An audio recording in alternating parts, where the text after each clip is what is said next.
Welcome to the Why Not with Nikki Raymond, the podcast where we explore the space between hesitation and action, unpacking the fears that hold us back and the choices that move us forward. Together, let's find out, why not now? I'm your host, Nikki Raymond, and every week we dive into the moments that push us forward.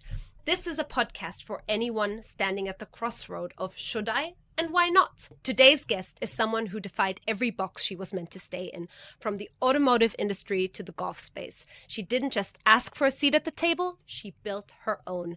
Haya AlSulaiman. She is an inspiring Saudi entrepreneur behind GolfTec UAE, one of the most innovative golf businesses in the region. She has worked in industries that are traditionally tough to enter and even tougher to lead in. Today, she has built a career on courage, clarity, and a why not mindset. Welcome to the Why Not podcast. I'm so glad we have you here today. Welcome. Thank you for having me. I'm honored and I'm excited about your podcast. Yeah, so let's dive right into it. You are not only a Saudi national, but you're a Saudi woman. And first of all, tell me what that means to you. That means that I have the opportunity to prove myself to the world, backed by my own country, that everything now is easier to do. And you have support from the highest people out there in Saudi Arabia, supporting you, cheering you on. So it feels great to be in this world at this time. Amazing. So obviously there's been a huge top-down reform, so a big credit to the Crown Prince. But what does that change really look like from the ground, especially for a woman like you? Of course. I mean, before his time, His Royal Highness Crown Prince Mohammed bin Salman, we as women in Saudi Arabia didn't have much rights. We were always either at home or doing something super simple. We were in the shadows behind, obviously, all the men in Saudi. But with that change and Vision 2030, and obviously with the support of King Salman, we have now more opportunities to prove ourselves, to work harder, to do whatever we want to do as women without all these restrictions. So now as a woman, you are not shying away from any opportunity that you're like, okay, what will people say about me? Maybe I shouldn't do that because I'm a woman. It's exactly the opposite. Maybe I should do that because I'm a woman. And basically to show people around the world that these stereotypes no longer exist, because it didn't even exist in the past to a certain extent. But just now, obviously, with the openness of the country and the government, now we have basically a clean slate to show people what we as women in Saudi Arabia can do.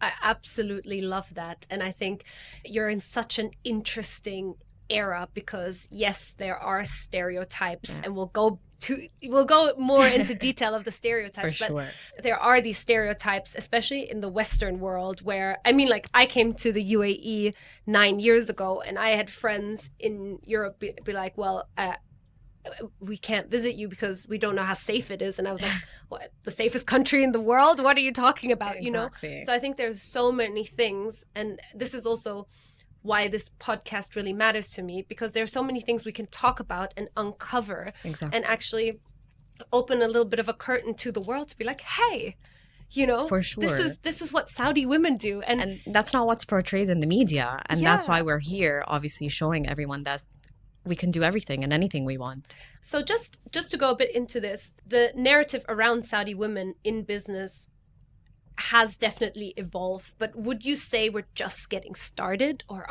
where are we in this evolution? 100%. It's just the first step into what we can achieve as a country in whole.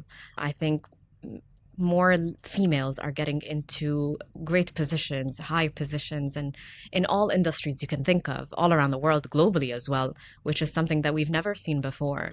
So having that and seeing a friend of mine that I grew up with getting into a position that's amazing, and obviously higher end, and she has all the power in terms of where she's at. That's amazing to see, and everybody's supporting everyone. So we as women are supporting each other, but it's nice to see that also the men are supporting the women in Saudi as well. And that just obviously ends up being everybody around the world is also supporting us, which is honestly something that we've never witnessed before. But again, I think it's just the first step into what we can achieve. That sounds amazing. And, I can't wait to see what Saudi women or women in general can achieve in the future. Now, there are obviously these outdated narratives where it's like, oh, you're supposed to get married and then stay at home, have kids, and all of these things. But do you feel pressure to follow these traditions, or how do you see that for yourself? I think times have shifted. People no longer think in that way. I'm not saying, obviously, I can't generalize, but a lot of our communities have changed the way they think as to you don't have to follow the tradition of you have to marry young and then you have to start a family and then obviously what happens next. It's do whatever you think is right for you at that time. Age is just a number at the end of the day, because someone might start a business at a young age and succeed, but then someone else might start a business at the age of 50, 60, 70, whatever the case may be. And we've seen it throughout the world. Age doesn't matter, honestly. And I think marriage does not affect it. I think in terms of marriage, you have to make sure you do the right decision, because this is a critical choice in your life that you need to make sure that you do the right decision and make sure that the person you want to spend the rest of your life with is the right person. 100%. And I think also maybe you are very entrepreneurial, and you also come from a very entrepreneurial family and a very strong family. And we'll talk more about your business in a little bit. But I think it also means to find a partner that supports you in your career and supports you in the things that you want to do. And that's so important 100%. As well, to have people that really back you and back your dreams. Exactly, because as soon as you choose the wrong partner, everything will come crashing down.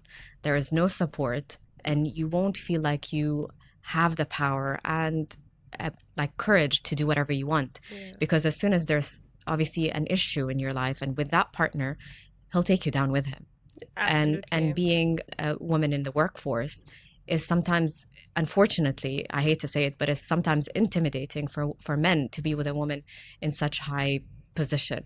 So for all the women around the world, I think it's just making sure, honestly, to choose the right partner that will support you from day one until obviously the end of it. Yeah, and I guess not only partner, but really like the right environment. 100%. Partner is absolutely yes, but it's also, I see it myself, right? Friends, family, Definitely. Everybody who, if you have the right people, your motivation also changes. Now, I know your family has a big presence, and I'd love to go into that just a little bit, because they're the ones who are there to support you and to drive you. But what would you say drives you to do what you do? I think just growing up in that environment where I see my mother as a doctor, my dad's an entrepreneur, and I see my siblings. I mean, I have siblings that are older and siblings that are younger. So seeing everybody in a position where they want to proceed with what they believe in life is obviously their calling, and having their support, because again, you're obviously living with them, and it's like bouncing ideas off of each other. And what do you think? Should I do this or should I do that? Or sometimes, again, as a human, you sometimes doubt yourself. So you need people around you to support you, whether it's family or friends, as you said.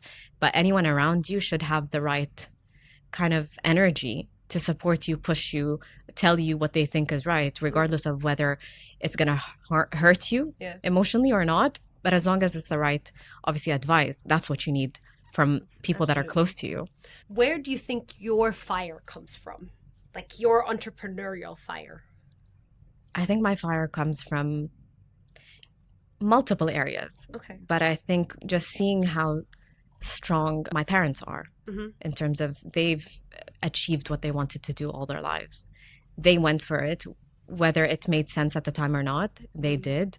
But again, from the other side, I think my personality, again, I was always in the shadows of my brother, my father, just because that's the way the country was back in the day when I first graduated and started working. So having that, seeing my position at that time where I was just doing everything behind the scenes, and I loved it. Don't get me wrong. It was so nice to do things that I enjoy and for the benefit of my own family, my father, and myself at the end of the day.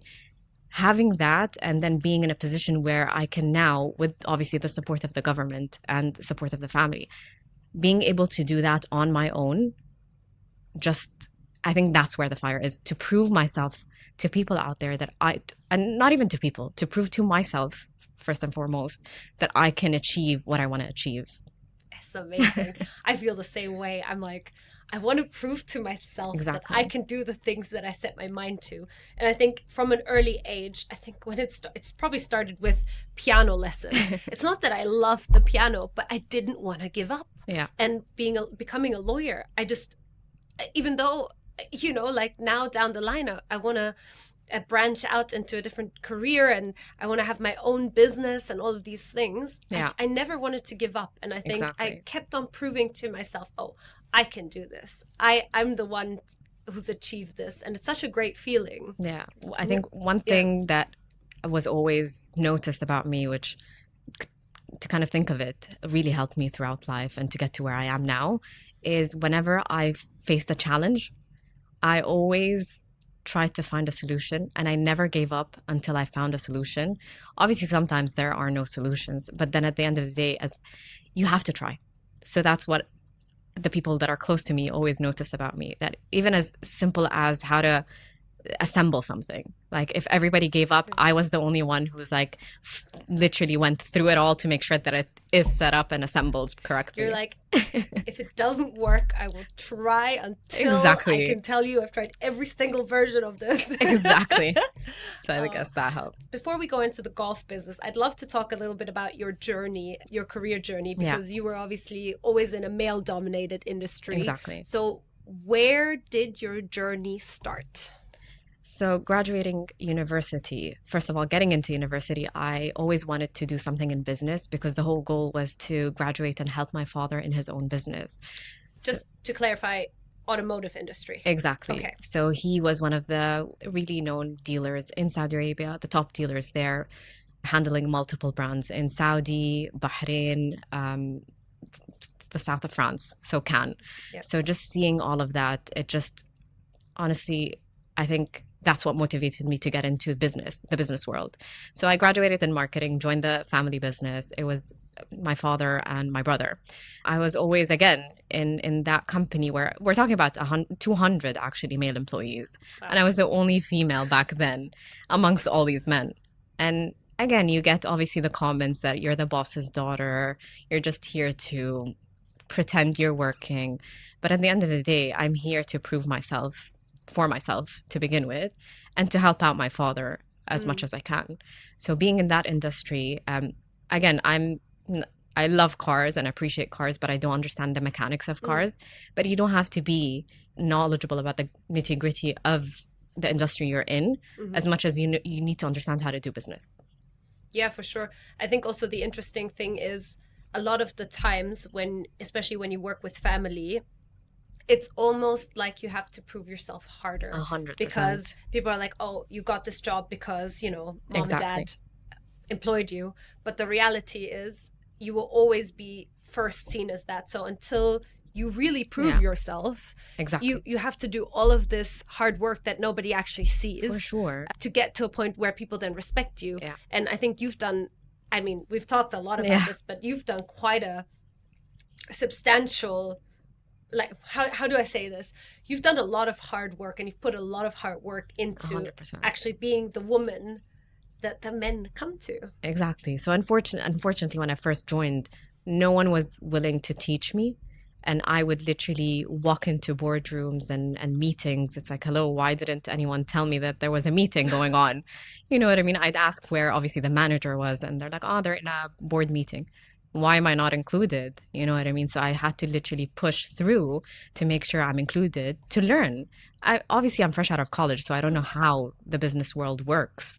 So I was there literally pushing doors left and right to understand how the business is run. But at the end of my journey, just before my father sold the company, I was at a point where everybody would come to me in the company to ask for assistance if need be.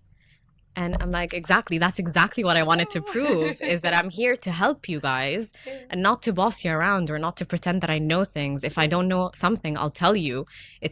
You never stop learning in life. So that's where you are. You're at a place where you're learning from your colleagues, you're learning from the people above you, people under you, like whatever the case may be, you're always learning. It's a nonstop learning experience. I love that and absolutely agree.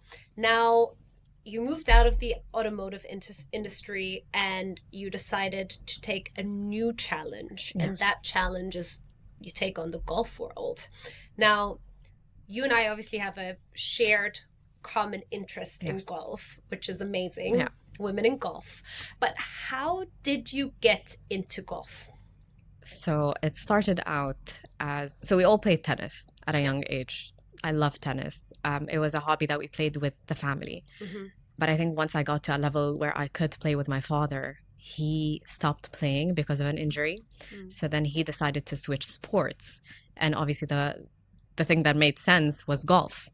We used to summer in California, and that's where he got into golf. So next to our place in California, there was a small GolfTec facility. Okay. And that's when my father took the first golf lesson. He obviously got addicted to it, and then he took my sister with him literally just to drive the golf cart. So she started going with him, and then he's like, why don't you take lessons since you're coming with me to the golf course? And once I saw that, like everybody's enjoying, like both of them are enjoying golf and having like this family bonding hobby, I decided to kind of look into it because I'm like, what is golf all about? Like we always hear golf, but like I just know it's like a frustrating sport and it's a very difficult sport. So for me to kind of, I just wanted to understand what golf is all about. So that's when I took my first lesson in GolfTec in the US and California. And I immediately got hooked. Not because of anything, it's literally started as a family bonding sport. So we had like a weekly schedule where we go to GolfTec together. Everybody takes a lesson. And then right after that, we go on the range where we practice everything we've learned with GolfTec and then move on a few days after, move on to the course.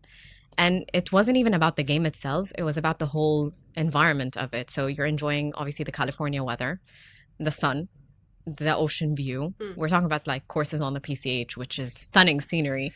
So it's like the whole vibe of it. And Love then that. it's like a bit of family competition. Yeah. You can never get enough of those. So that literally is where it started. Okay. Yeah. And from there you went, we need a GolfTec in Dubai. Yeah, so when I first started, that was a couple of years back, I was still living in Saudi. So back in the day in Saudi, there were no facilities for golf. And the nearest facility was like an hour and a half away drive, which didn't make any sense. So that's when obviously it was just a summer to summer activity that we did. But I moved to Dubai, I think a couple of years back, right after COVID. Yeah.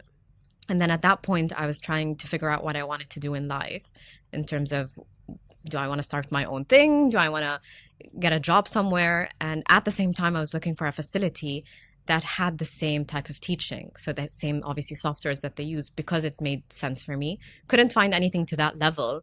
And that's where I thought about it. And I was like, you know what? Let me check if GolfTec wants to open up here. Because we're talking about a company that has 260 locations around the world. Yeah, incredible. So this was a no-brainer. Yeah. So that's where we're at. You were like, now. you're not here yet. Let me bring you here and let me run the show. Exactly. Okay. So now we're here.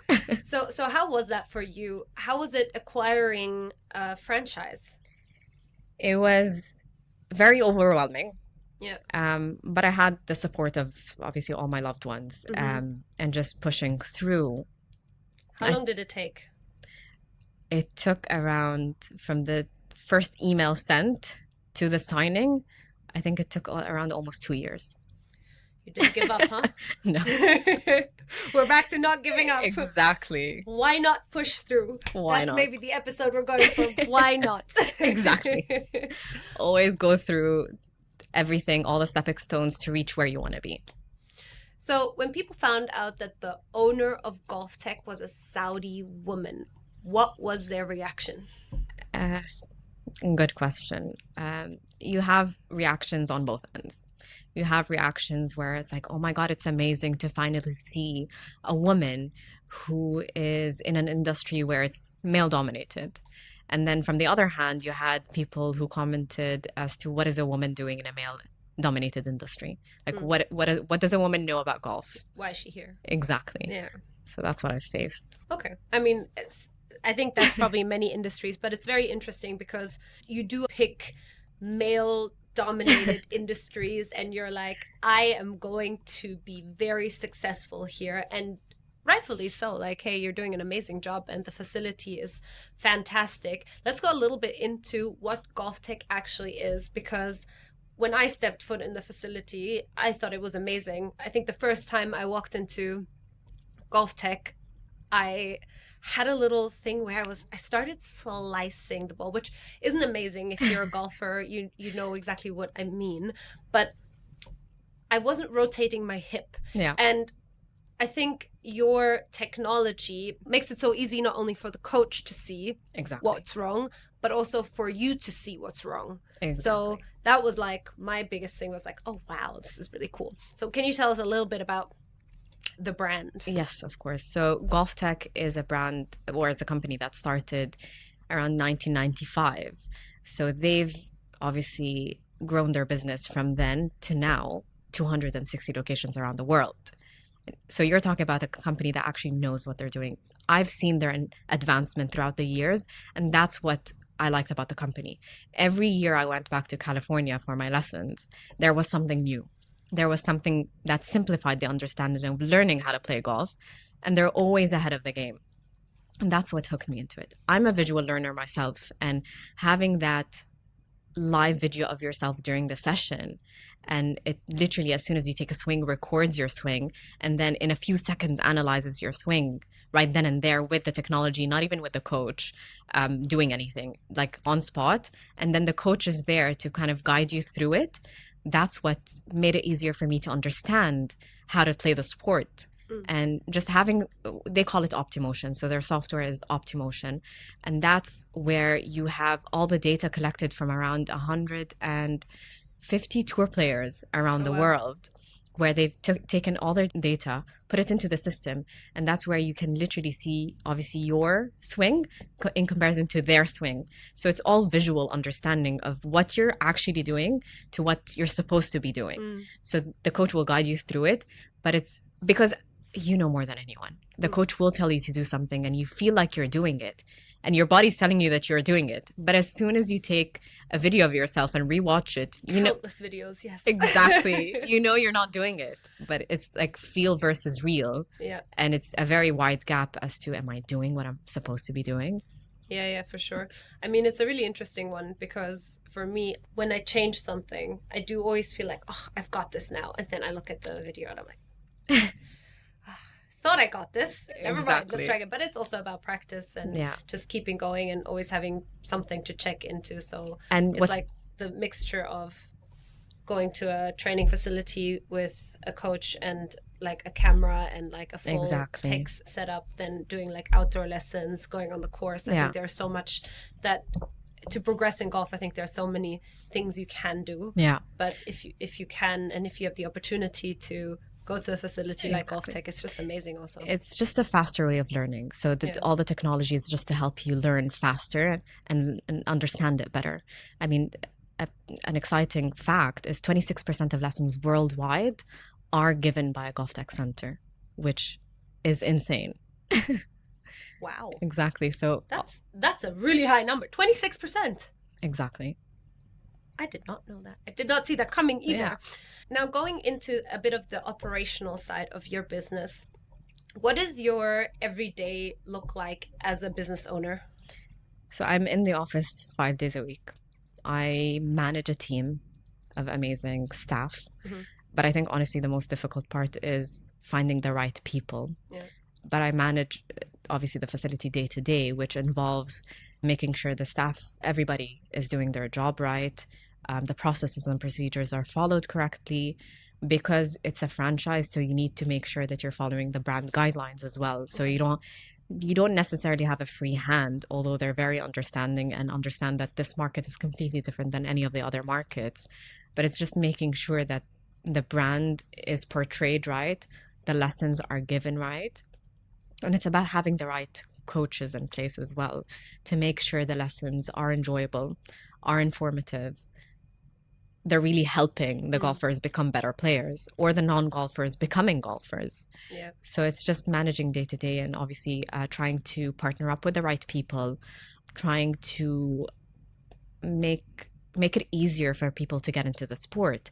Because as you know, like golf is portrayed as a very difficult sport. It's too serious. People just shy away from it because it's like, why would I burden myself with a difficult sport?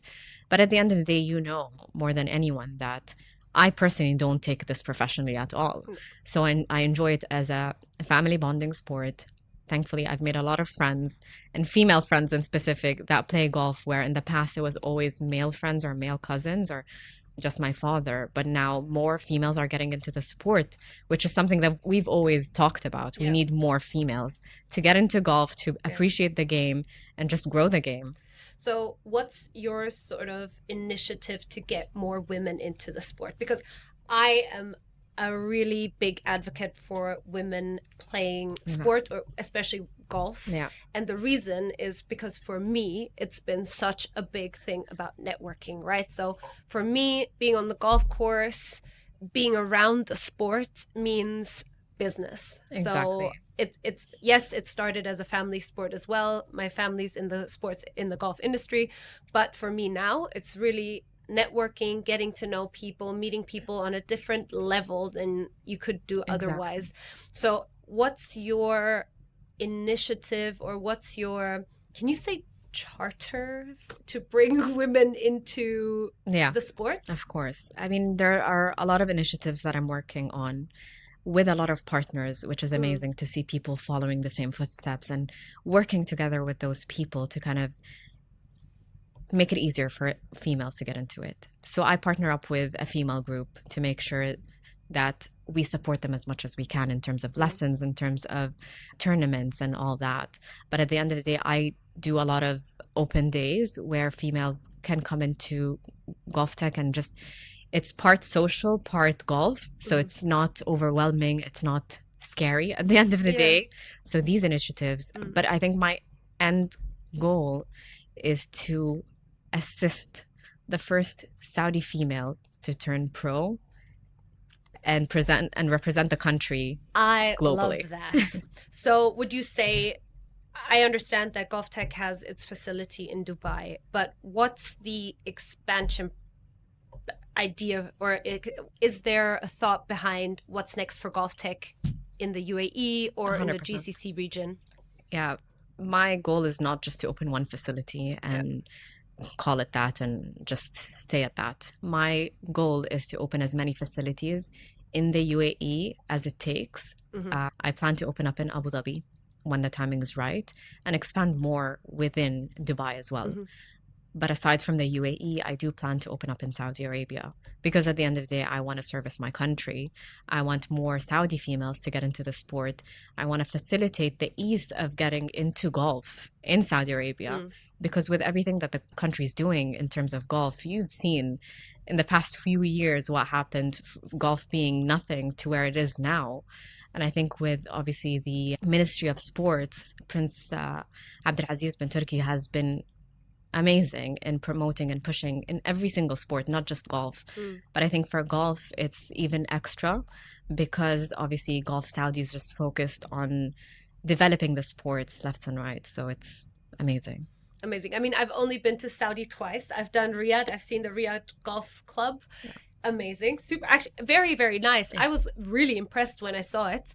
And I haven't been to Jeddah yet, but I hope that I get to go sometime soon, because I heard they have 2 incredible golf courses. One that I really want to see. It's stunning. But yeah, I think it's an amazing thing that you're doing. And I think it's great to bring these facilities to Saudi, because what you were saying was that, you know, the golf courses are also quite far away from where people are living. So having the opportunity to train in the city or train closer to where you live, and then have the opportunity to actually develop an interest for the sport, can also drive the golf sport in the region, right? And that's the amazing part about it. Which is amazing, because I've met with Golf Saudi, and I think we share the same vision as to, I mean, their plan to enhance golf in the country is amazing. They have multiple golf courses that are being built or will be built. They have ranges that they want to build. They have, obviously they signed with Top Golf as well, and they're opening up 3 massive centers in the coming years. So that vision aligns with my own vision, which is amazing because everybody's supporting everyone. So with their support and obviously the ministry support, it's amazing. And I think the opportunities are endless. Love that. Now, to go into the last little section of our podcast, I want to ask you a couple of rapid fire questions. So they're just short answers about just general things. Now, I want to know, what is the biggest stereotype that people, or let me rephrase this. What do you always get asked where you're like, oh my God, this is just not true, or I don't even know what to say to this? It's not even, not a stereotype, I think, but like I literally am asked by clients of mine when they see me regularly in the office, they're like, do you come here 5 days a week? Like, are you always in the office? No, I get my nails done Monday, Wednesday, and Thursday. Obviously, I'm not in the office.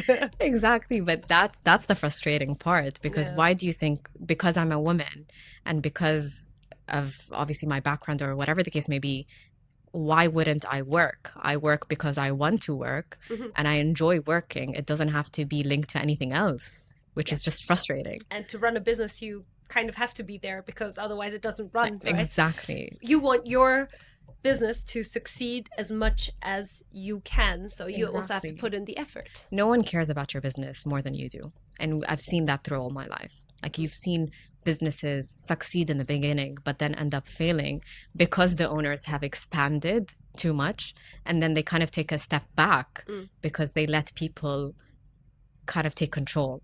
But at the end of the day, they don't share the same vision. They don't care as much. I'm not saying they don't care at all, but it's their heart's not into it. Yeah, it's your baby, right? Exactly. At the end of the day. What would you say is the hardest task that you have in your business? I think it's honestly managing the people. Managing your staff. And before that, making sure you chose the right employees for your business. I think it's a big task.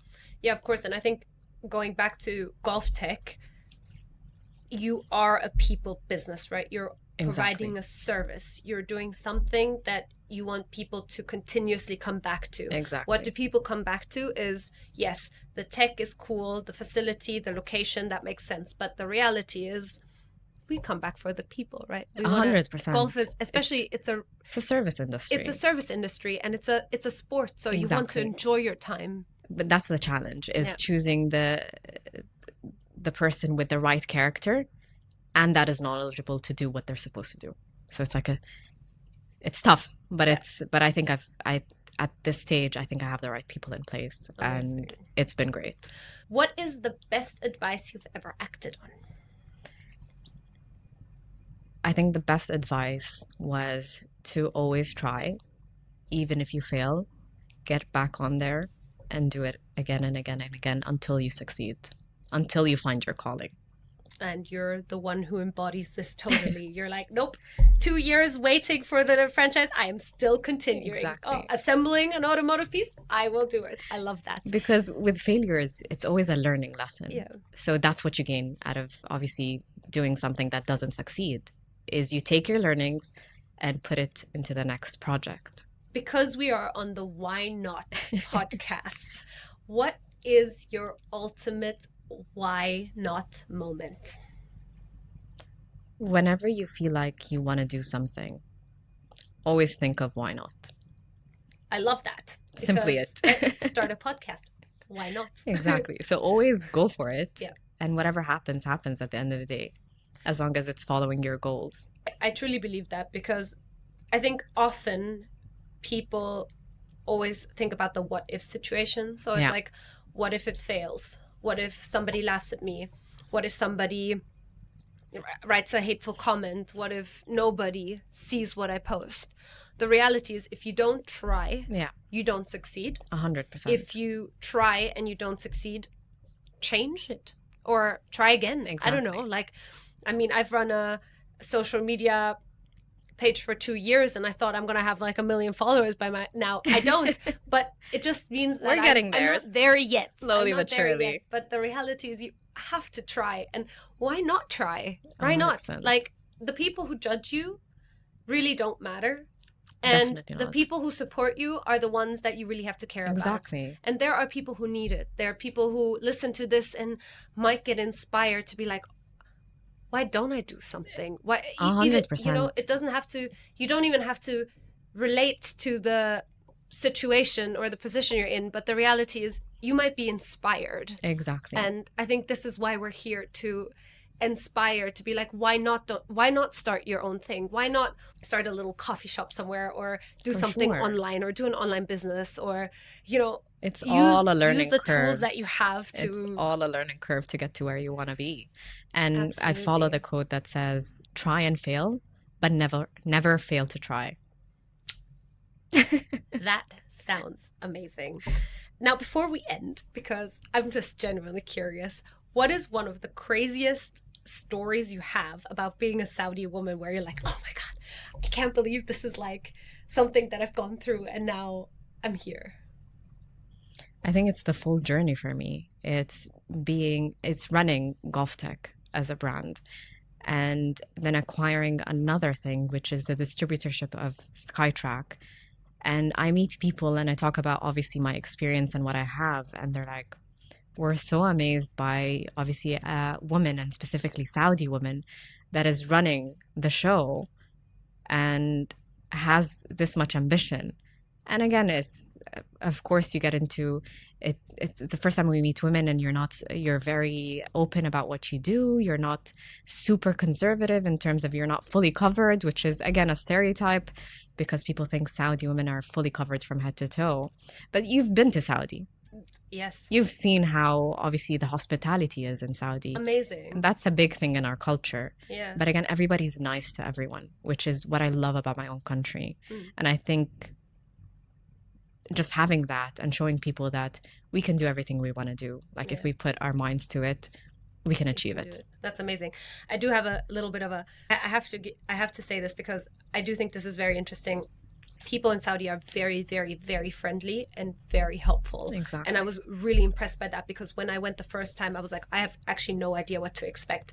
But the reality was totally different to what I had in mind. So just going there and experiencing the actual culture was incredible. And then I had a very funny story, or not a funny story, but it's a very cute story, because I went to Al Ula. And I mean, Al Ula is amazing, but I went to the airport, and the airport is relatively small. So I was like, oh my God, where am I? It's like, it looked like a little bit of a tiara residence, just small. But I went there, and I went during Ramadan. Yeah. So no idea what to expect. And on the day of Eid, I flew back home. So they had the little coffee shop open in the airport, and I actually went to the coffee shop, and I was very excited because I love Arabic coffee. Yeah. And I was like ready to pay for the coffee, and they were like, no, the Arabic coffee is for free. So I think I went like 3 times, because let me tell you, it was amazing. But I thought this was such a, I don't know, it makes you feel really welcome. Exactly. So if you haven't been to Saudi Arabia, and this is to the audience, if you haven't been to Saudi Arabia, if you haven't been to the UAE, it's really worth checking out and exploring. And I'm so glad we're in this time where we can, and we have these possibilities. Yeah. So if you have the opportunity to go see Saudi, now that the doors are open for visitors, I think it's worth seeing. And I think it's just a start, honestly. Yeah. I know it's just a start. I mean, following Vision 2030, there's still so much to come. And I'm super excited to see what my country has next. Amazing. Well, thank you very much for being here. Thank you for being part of this Thank podcast. you. Thank you for having me. We are so excited to follow your journey and everything that you're still about to achieve. We love what you've already achieved, but we're so excited to see where it's going. And I hope that GolfTec really does expand exponentially in the UAE, and all of your dreams become reality. Thank you. Now, thank you for having me. Thank you. I would like to thank our listeners for joining us today. And also, if you've enjoyed this, please follow, subscribe, and just become part of our journey, because we'd love to hear from you. And we hope that we can inspire and support you in your entrepreneurial journey in some way, shape, or form. Thank you.